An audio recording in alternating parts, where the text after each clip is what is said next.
reservations, and certainly not in front of someone like Sal. Everyone said he was born with ice in his veins. The story was that Bobby White Sox had visited Calabria for a meeting with the 'Ndrangheta in the early 2000s and had been impressed with the quietly imposing soldier who had been deputed to act as his protection during the stay.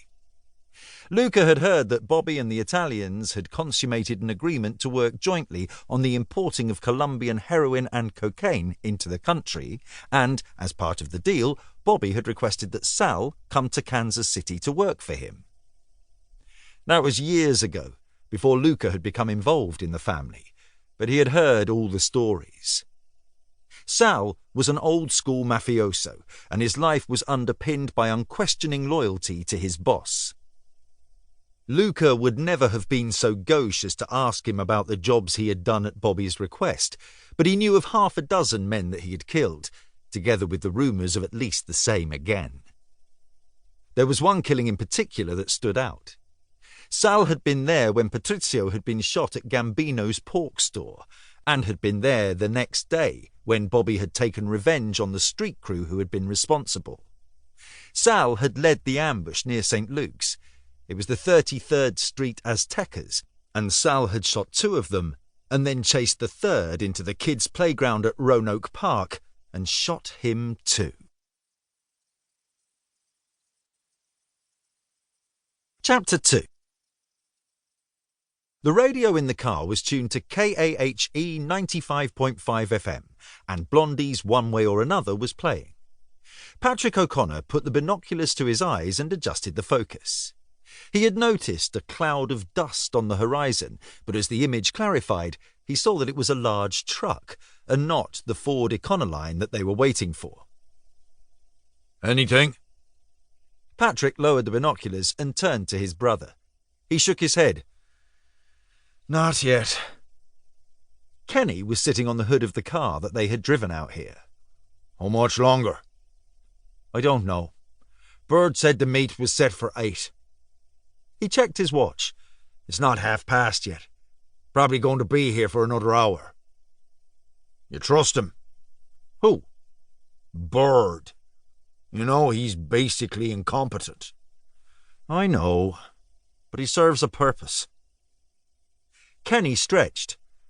"I told you we didn't need to get up so early. I could have had another half hour in bed." "And you know what Da used to say? Better 3 hours too soon than a minute late."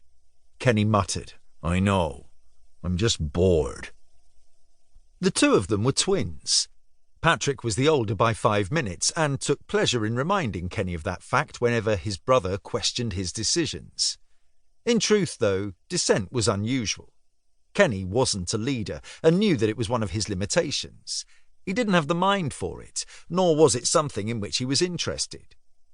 He had been content to follow Patrick's lead ever since they had been youngsters in Clondalkin. Their parents had always said that Patrick had been born with the brains, while Kenny got the muscle.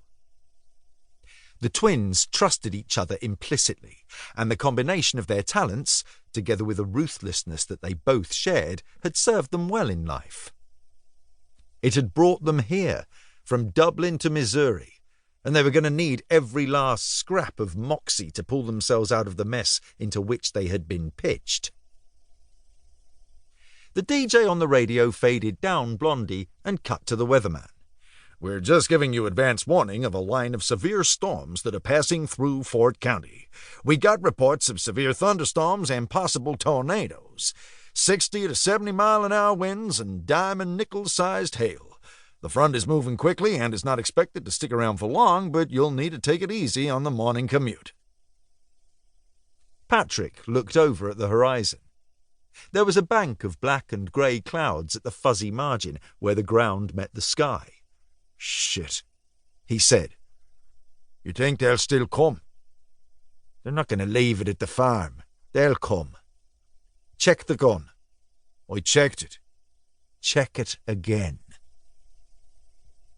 Kenny slid off the hood and went around to the trunk.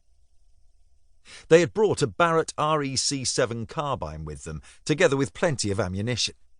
Kenny had picked the gun up from a middleman that he had used before. He had told Patrick...